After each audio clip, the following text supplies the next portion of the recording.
Maaga ko ngang ginising itong aking anak para may kasama ako sa palengke. Para naman may katulong ako sa pagbubuhat. Natawa nga ako sa ekspresyon ng mukha niya. Bilib na bilib siya doon kay ating nagtatadtad ng manok. Pagdating naman talaga sa mga karne, gulay at isda, ay sa mga palengke ako namimili. Para pagpasok ko sa groceries, wala na ako mga bibilihin ng mga malalangsa. Pati frozen sa palengke ko lang din binibili kasi mas mura yan. Halos times 2 yan sa mga groceries. At basta nakita namin ito, hindi pwedeng hindi kami bibili nito. Paborito to ng anak ko. Pati itlog at mantika ay hanggat maaari, sa labas ako ng groceries bibili. Nagre-reklamo na yung anak ko dyan, nagugutom na daw siya. Bumili na nga rin kami ng konting prutas at gulay. At habang nag-grocery nga kami ng anak ko, ay wala kaming ginawa kundi magkulitan at mag-asaran lang. At kapag ganito kami sa grocery, Diyos ko, napapasobra ang add to cart namin. Pero sinisikap ko naman na mga kailangan at importante lang talaga ang binibili ko kasi baka i-bash nyo na naman ako. Pero Kojic is life talaga ako. Pati ang mga lotion at shampoo at keratin ay necessary yon, kaya wag kayong ano dyan.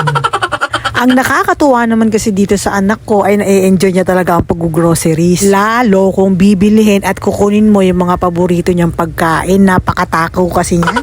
At nakapila na nga kami sa cashier, na alala ko itong sterilize ni Mr. Baka sakaling magkaroon na siya ng tibay hanggang second round.